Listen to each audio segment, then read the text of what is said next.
তো বাচ্চারা জেদ করছিল, মা চলো রেস্টুরেন্টে যাই, একটা বার্গার খেয়ে আসি। তো আমি বললাম, মা এই শীতে রেস্টুরেন্টে বের হব না, বার্গারটা যদি বাসায় করে দিই তাহলে কেমন হয়। বাচ্চারা বলছে ওয়াও মা, তাহলে তো আর কোনো কথাই নাই। তো যেমনি বলা সেমনি কাজে লেগে পড়লাম। তো আসসালামু আলাইকুম, by the way this is me Angela's mom, welcome back to my another video.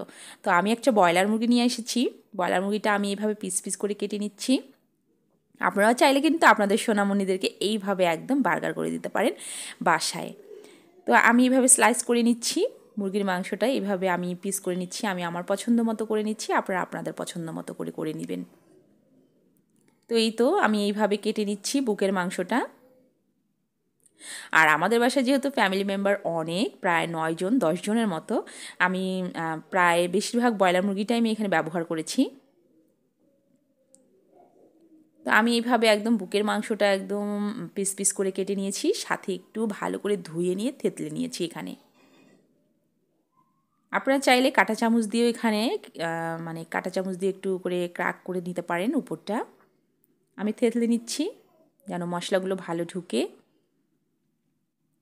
তো বাসায় আসলে করে দিলে আমার মনে হয় এটা স্বাস্থ্যসম্মত, এটা কোনো খারাপ কিছু নয়। আর যেহেতু অনেক শীত পড়েছে, তারপরে এখানে আদা বাটা দিব, একটু রসুন বাটা দিব, আর জিরা বাটা দিব, দিয়ে কিছুক্ষণ রাখবো। জাস্ট এটা ম্যারিনেট করে রাখবো আমি কিছুক্ষণ। দিচ্ছি একটু হলুদের গুঁড়া, দিচ্ছি স্বাদ মতো লবণ, এবং দিয়েছি পরিমাণ মতো মরিচের গুঁড়া, আর একটু দিয়েছি গরম মশলার গুঁড়া, আর সাথে দিয়েছি সামান্য পরিমাণ চিনি। আর যেহেতু বাচ্চারা খাবে, বেশি একটা ঝালও দিইনি। আর এই যে লেটুস পাতা, এটা কিন্তু আমার বাসায় আছে, আমি বাসায় লাগিয়েছি। লেটুস পাতাগুলো এত সুন্দর হয়েছে, 2 রকমের গাছ। তো এখানে আমি ছোট এবং বড় মিক্সড করে নিয়ে এসেছি। আর এখানে দিয়েছি একটু পেঁয়াজ বাটা, আর দিয়ে দিয়েছি একটা আমি সস তৈরি করে নিব, কাঁচামরিচ, বেশি করে ধনিয়া পাতা এবং টমেটো। সাথে ওই সসটার একটু দিয়ে দিচ্ছি এই মুরগির মাংসে। তো আমার আর দিয়ে দিচ্ছি একটু সয়াবিন তেল।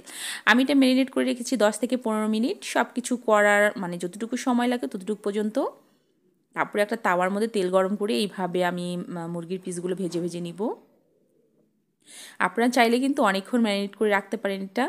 যতক্ষণ ম্যারিনেট করে রাখবেন মুরগির মাংসের মধ্যে মশলাগুলো খুব ভালো ঢুকে, লবণ ঝাল, খেতেও কিন্তু অনেক মজা হয়। তো আমি এটা আবার ভেজে ভেজে নিচ্ছি সুন্দর করে। এই ছোট ছোট পিসগুলো এক্সট্রা আমি নিয়েছি।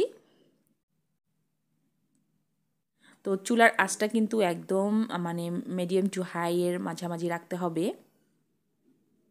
তো আমার দেবরকে বললাম, তুমি একটু আমাকে বনগুলো কেটে কেটে দাও। তো আবার মধ্যখানে কেটে কেটে দিচ্ছে। বড় বড় বন নিয়ে এসেছি আমি এক ইয়া থেকে, শপ থেকে। তারপরে এখানে আমার যাকে বললাম, তুমি সবাইকে একটা একটা করে হচ্ছে দিয়ে দাও, যে যেভাবে খেতে চায়। আমার যা আবার রেডি করে দিচ্ছে, আমি আমারটা রেডি করছি, আপনাদের সঙ্গে শেয়ার করছি। আমি এখানে বন নিয়ে নিয়েছি, 2টা মাংসের পিস, দিয়েছি লেটুস পাতা, সাথে দিচ্ছি গাজরের পিস।